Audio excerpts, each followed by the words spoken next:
Charan! Hello, good evening everyone! Nandito po tayo sa aking kusina at magluluto tayo ng tawag sa Japanese nito ay shogayaki. Shogayaki, hindi ko alam ang tawag niya sa English. Ano siya, Japanese style kasi. Basta ang ingredients natin ay shoga means yung ginger. Ginger ang tawag ng shoga. Ito yung yung mga maninipis na ba. Hindi naman kanipisan, medyo matataba ng kaunti na hiniwa-hiwa na ganyan. In-slice, thin slice, but not so thin.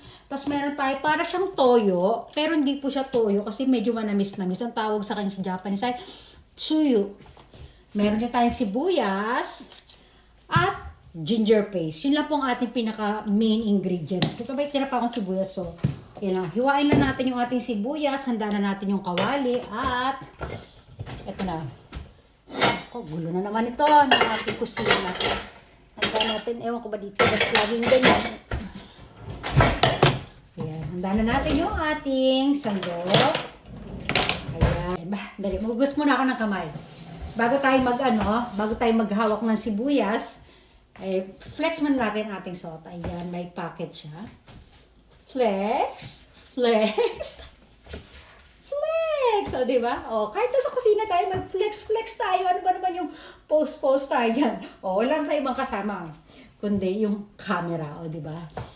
Ayan, dalawa lang kami ng camera. Ako at siya. Kasama ng mga kawali.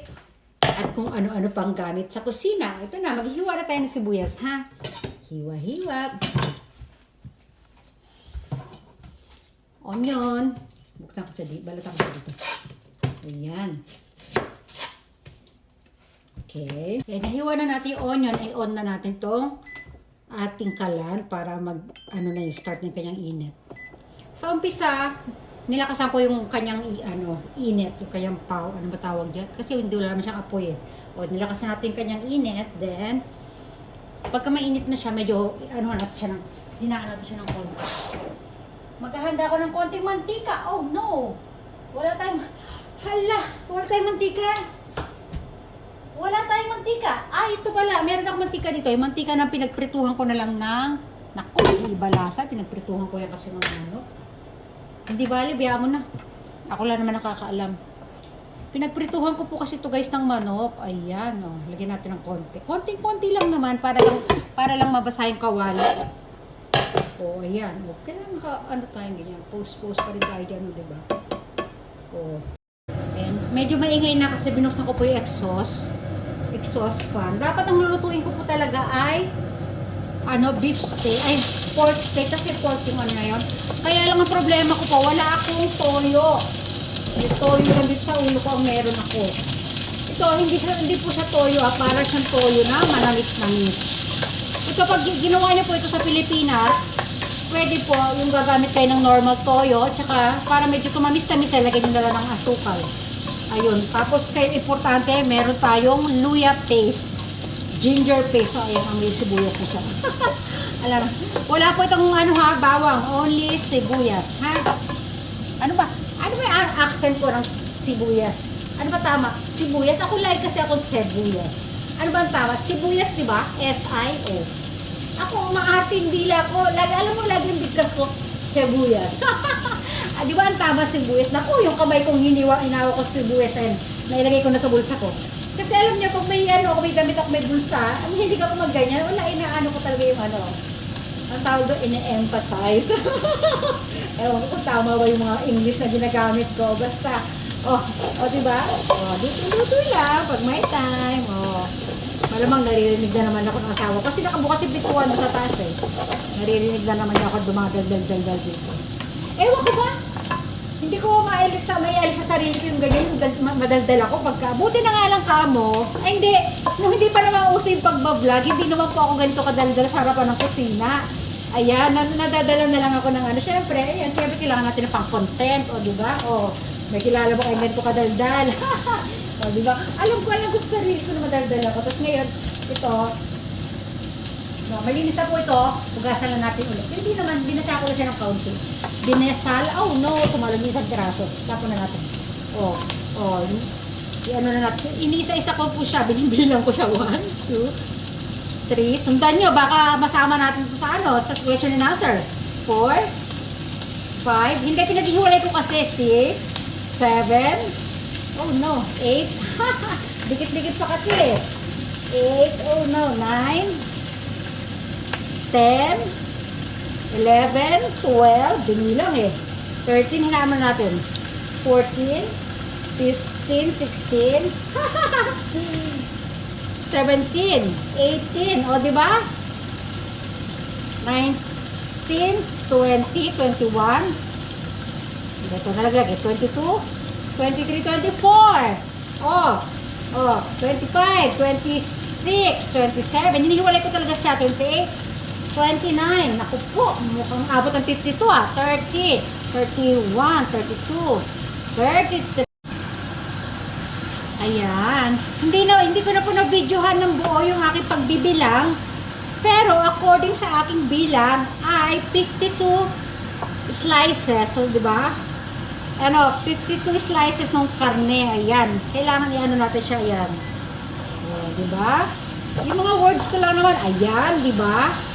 Ano? Ayan, di ba? Ayan na naman. Ay, nako. So, ano natin siya hanggang sa mag-brown-brown ang bawat isa. O, kasi mga pink sila ngayon, mga pink. O, di ba? Pero dapat non-stop yung ating ano ganyan, para bawat isa ay naiinitan. Kasi pag naiinitan sila, hindi naman natin kailangan lutong-luto ng ano. Kasi lalagyan pa natin siya nito, parang toyo, ha? O, basta tandaan nyo, 52 piraso, 52 slices yung karne, yan. O, pangalawa na to sa tumalsik na sibuyas. O, bilangin yan. Malay nyo na sa question and answers natin yan, o, di ba? O, ano, ayan, tatakpan ko muna siya para makulob or maano siya. Makulob, tama naman yung words ko, di ba? Makulob sila sa loob yung karne para yung steam nung ng pagkakakulob madaling makaluto. O, ayan. According to me yan, ewan ko kung ayon ba yan sa mga eksperto. Basta, yan yung mga ano ko. Lahat ng aking mga naririnig sa akin, ng mga turo ko, only according to me. O, di ba? Buksan ko na ulit siya, tapos ipi-flip natin, di ba? Tama yung flip, di ba? yung mga part na medyo mapula-pula pa or medyo pink-pink pa sila, di ba? Para maging pantay. Hayaan din nyo guys, wala tayong mantika kanina, konting-konti lang nilagay ko dito. Tingnan nyo, dumadami yung mantika niya dahil dun mula sa karne, di ba? Ayan, pag wala na yung mga pink, nag-ano na siya, parang ganyan na yung color niya, para na ano matawag yan, pumutla na siya. Siyempre, ikaw ba naman, dyan sa mainit na lalagyan ko na siya nito. Yan, yung para siyang tinatawag na tsuyu. Siguro meron din mga tinda nito. Ito kahit marami kayo ilagay nito, okay lang. Kasi manamis-namis po ito, hindi po napaka-mild. Para siyang toyo, pero manamis-namis na super mild lang talaga. Ginagamit ito pag kayong kakain ka ng mga cold soba, cold noodles, ayan. O ayan, tas ganito, di ba? Tatakpan ko ulit siya. Ito meron pa akong tirang mga halaan or yung clam, ay no. Ano ko siya, papakuloan ko para ano lang siya, halaan soup. Yan, para may soup tayo. Ito, hiwalay natin. Ano siya? Naka-freezer kasi naka-frozen. Nasa freezer ko siya nilagay. O, haya na po yung halaan or mini clam na nahuli pa namin dati.